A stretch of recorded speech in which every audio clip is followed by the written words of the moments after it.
முன்னாள் ஜனாதிபதி மகிந்த ராஜபக்ஷவின் இரண்டாவது புதல்வர் யோஷித ராஜபக்ஷ அதிரடியாக கைது செய்யப்பட்டுள்ளார்.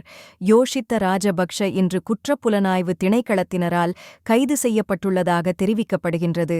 குறித்த விடயத்தை காவல்துறை ஊடகப் பேச்சாளர் புத்திக மனதுங்க தெரிவித்துள்ளார். இந்நிலையில் மகிந்த ராஜபக்ஷவின் மகன் யோஷித ராஜபக்ஷ இன்று காலை குற்றப்புலனாய்வு திணைக்களத்தால் கைது செய்யப்பட்டமை தொடர்பான மேலதிக விபரங்கள் தற்போது வெளியாகியுள்ளன.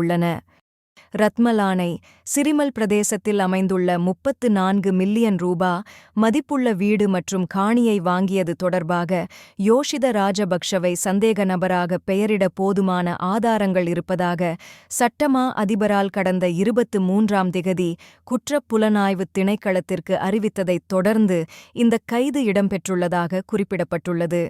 தற்போது தொடரப்பட்டுள்ள இந்த காணி வழக்கின் பிரதான சந்தேக நபர் யோஷித ராஜபக்ஷவின் பாட்டியான டெய்சி ஃபாரஸ்ட் என்ற பெண் என தெரிவிக்கப்பட்டுள்ளது. இந்த நிலையில் பணமோசடி சட்டத்தின் கீழ் கைது செய்யப்பட்டுள்ள யோஷித ராஜபக்ஷ வாக்குமூலம் பதிவு செய்த பின்னர் இன்று நீதிமன்றத்தில் முன்னிலைப்படுத்தப்படவுள்ளமை குறிப்பிடத்தக்கது. அத்துடன் முன்னாள் ஜனாதிபதி மகிந்த ராஜபக்ஷவின் மகன் என்பதற்காக யோஷித ராஜபக்ஷ கைது செய்யப்படவில்லை என்றும், யார் சட்டவிரோதமாக அல்லது சந்தேகத்திற்கிடமான முறையில் நிலங்கள் அல்லது சொத்துக்களை வாங்கியிருந்தாலும் சட்டம் நடைமுறைப்படுத்தப்படும் எனவும் அமைச்சர் நலிந்த ஜெயதிச தெரிவித்துள்ளார். சிலர் கூறுவது போல் சமீபத்திய கைதுகளுக்குப் பின்னால் எந்த அரசியல் பழிவாங்கல்களும் இல்லை என அரசாங்க தகவல் திணைக்களத்தில் நடந்த சிறப்பு ஊடகவியலாளர் சந்திப்பில் அவர் குறிப்பிட்டுள்ளார்.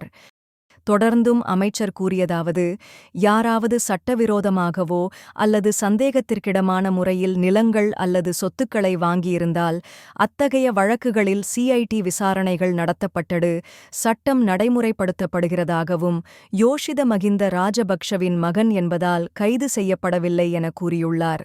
மேலும் விசாரணைகள் தொடர்ந்து நடைபெற்று வருவதாகவும், சிஐடி மற்றும் காவல்துறையினர் நீதிமன்றத்தில் அறிக்கைகளை சமர்ப்பித்து அதற்கேற்ப கைதுகளை மேற்கொள்வார்கள் என்றும் அமைச்சர் குறிப்பிட்டுள்ளார்.